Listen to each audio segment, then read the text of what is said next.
Guys, we're gonna watch Mr.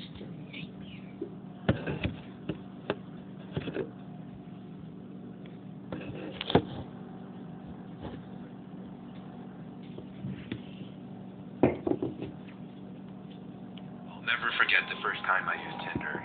It was 2015 during winter break when everyone was back home from college. I figured since I didn't have a girlfriend and didn't have much going on, why not try the app that everyone was talking about? It was like 8 or 9 p.m. on a Thursday night, which was peak hours in terms of activity for the app. I downloaded the app onto my phone, and it was time to set up my profile. I spent a good 10 minutes browsing through my photo albums and found 4 flattering photos of myself that I thought would catch people's attention. I wasn't really experienced with the whole witty, funny Tinder bio thing that guys are apparently supposed to do, so I just wrote a few things about myself, like that I was 6 feet tall, played hockey at Penn State, and loved to work out. I swiped right for pretty much everyone just to see how many people would right swipe me back. I got through the given 100 likes quicker than I even expected, and didn't get a single match. My self-esteem was now completely in the toilet. I always thought of myself as really good looking, so I didn't understand how nobody could have liked me back. After waiting forever for some kind of notification to come up on my screen, I was considering just deleting the app to save my self-esteem. But finally, a single vibration from my phone, along with the message, "Congratulations, you have a new match," popped up on my phone. Overly excited, I went back into the app and saw that I had matched with the most gorgeous girl I'd seen on the app. Nope. She had 4 photos as well, one in a bikini with a friend, one with 2 girls kissing her on either cheek, one with her leaning on a brick wall, and one that appeared to be taken at a college frat party. She was 20 years old, just like me, and she went to Syracuse University. I messaged her just a plain old hey with a smiley face. 10 seconds later, she responded, "Hey cutie." I took a minute to think of something smart to say. Eventually, I wrote something about her sorority and that I had a friend in the same sorority at my school, or something lame like that. She responded really quickly again, this time saying, "OMG, that's so cool," and then a smiley face. I was typing my response when she sent another message, saying, "You're so cute and so close. What are you doing tonight?" At this point, I was excited, and thought this app was easier than I thought it would be. I responded quickly, saying, "Just watching Elf, pretty exciting stuff." She replied back, saying, "OMG, no way, me too. You should come over and we can watch it together," and then a winky face. I told her I was down and asked for her number. She gave it to me quickly, and I waited a minute before texting her just so I wouldn't seem desperate. When I texted her, the message was sent as a text message, indicating this person wasn't using the iMessage app. I said hey once again. She replied, "Hey, come now," and then pasted an address. The address was 5 miles from my house, or 10 minutes, which wasn't bad at all. I told her I'm on my way. Before leaving, I told my mom I was going out and left. The address was on the quieter side of town, not necessarily a nice kind of quiet. I pulled up to the house. It had a decent location, privacy-wise. Across the street were one of those huge pieces of land surrounded by trees that was dug out deep to collect water during rainfall, and the neighboring houses were kind of spaced out. A red flag went off in my head when I noticed 2 cars in the driveway.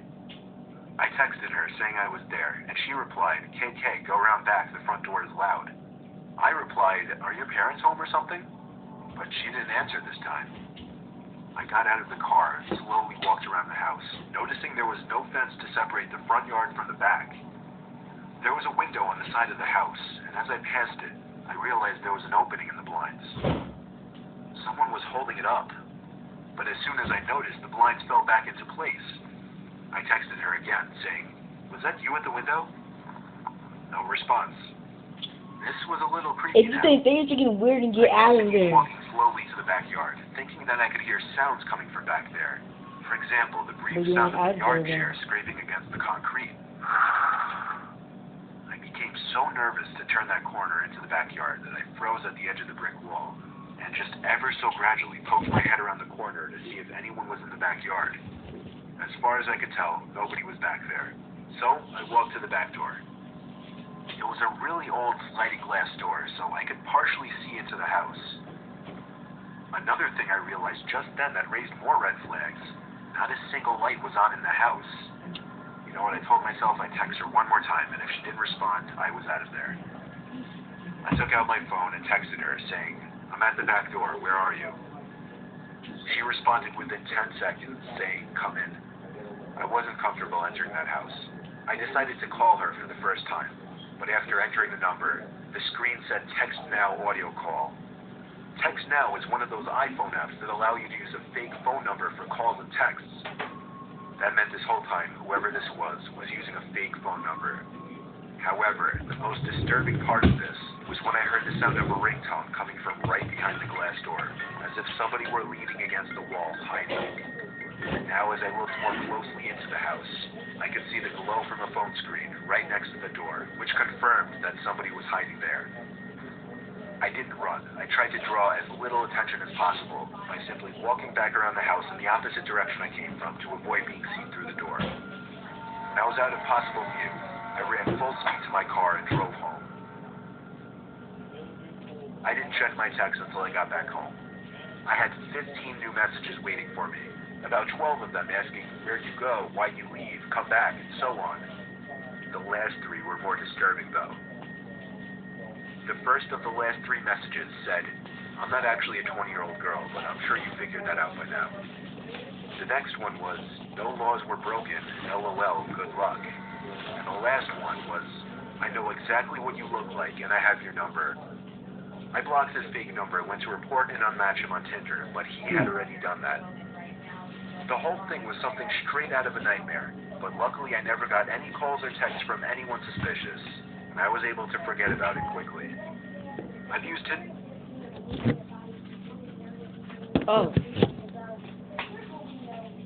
a few times since then, but just for fun. I've never actually made an effort to go out and meet anyone from the app ever again.